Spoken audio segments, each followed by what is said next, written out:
আসসালামু আলাইকুম প্রিয় কাছের মানুষজন, ওয়েলকাম টু দ্য রূপ শো। আপনারা দেখতে পাচ্ছেন এই মুহূর্তে আমার সাথে রয়েছেন আমাদের উত্তরবঙ্গের সেরা একজন লোক, শ্রেষ্ঠ লোক। ইনি ফেসবুক গুরু এবং ইউটিউব গুরু, আমাদের বিশেষ করে গাইবান্ধা জেলার একজন সম্মানিত লোক। আমরা সবাই এনাকে ভালোবাসি এবং আমাদের উত্তরবঙ্গে যত কন্টেন্ট ক্রিয়েটর রয়েছে তাদের যদি কোনো সমস্যা হয় Facebook page related, profile related এবং ইউটিউব চ্যানেল রিলেটেড, আমরা কিন্তু ভাইয়ের কাছ থেকে সেগুলো সমাধান করে নিই। তো আমরা এখন আমাদের প্রাণপ্রিয় মুন্না ভাইয়ের কাছে চলে যাব। মুন্না ভাইয়ের কাছ থেকে আমরা মূল্যবান কিছু মতামত জেনে নেব, যে বিষয়গুলো জানলে আমরা ইন ফিউচারে আমাদের ফেসবুক পেজ, ফেসবুক প্রোফাইল এবং ইউটিউব চ্যানেলকে খুব দ্রুত গ্রো আপ করতে পারবো। আমার সম্মানিত প্রাণপ্রিয় ভাইদেরকে আমার সালাম, আসসালামু আলাইকুম। তো আসলে ফেসবুক, ইউটিউব আমরা যদি এখানে কাজ করি, ইউনিক কন্টেন্ট বানাতে হবে প্রথমত।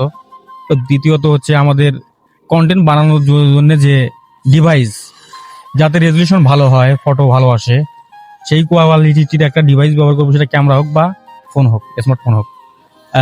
তৃতীয়ত অনেকেই বলে যে ফেসবুকের অনেক অনেক সেটিংস আছে, এই মেকারকে দেখাই, ও মেকারকে দেখাই। এখন তাবিজ বিক্রেতা অনেক, সেক্ষেত্রে আমরা ওই তাবিজ বিক্রেতাদের থেকে এড়িয়ে থাকবো।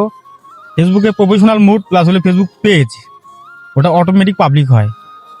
আর যে সেটিংস গুলো আছে, এই সেটিংস গুলো থাকলেই আনাপ, আলাদা কোনো সেটিংস নাই। তো আপনারা আল্লাহ নামে কাজ শুরু করে দেন, ইনশাল্লাহ সফল হবেন। তো আমরা এতক্ষণ আমাদের প্রাণপ্রিয় মুন্না ভাইয়ের কাছ থেকে জেনে নিলাম।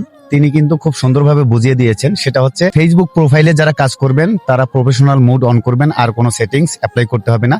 এবং যারা ফেসবুক পেজে কাজ করবেন তারা পেজ ক্রিয়েট করেই কাজ শুরু করে দেবেন, কারণ পেজের মধ্যে সব সেটিং অটোমেটিক করা থাকে। কপিরাইট যদি ইস্যু চলে আসে সেক্ষেত্রেও আপনারা আসতে পারবেন। যদি আপনাদের ফেসবুক পেজ ডিজেবল হয়, সাসপেন্ড হয়, সেক্ষেত্রেও আপনারা আমাদের মুন্না ভাইয়ের সাথে সরাসরি যোগাযোগ করতে পারেন। আমরা স্ক্রিনের মধ্যে তার নাম্বার দিয়ে রাখবো, আপনারা সেই নাম্বারে মুন্না ভাইয়ের সাথে কথা বলবেন। আপনারা খুব দ্রুত আপনাদের ডিজেবল এবং সাসপেন্ডেড যে পেজ রয়েছে, প্রোফাইল রয়েছে, এগুলো আপনারা খুব সহজেই রিকভারি করতে পারবেন। তো সবাই ভালো থাকবেন, সুস্থ থাকবেন, দেখা হবে অন্য কোনো ভিডিওতে। আল্লাহ হাফেজ।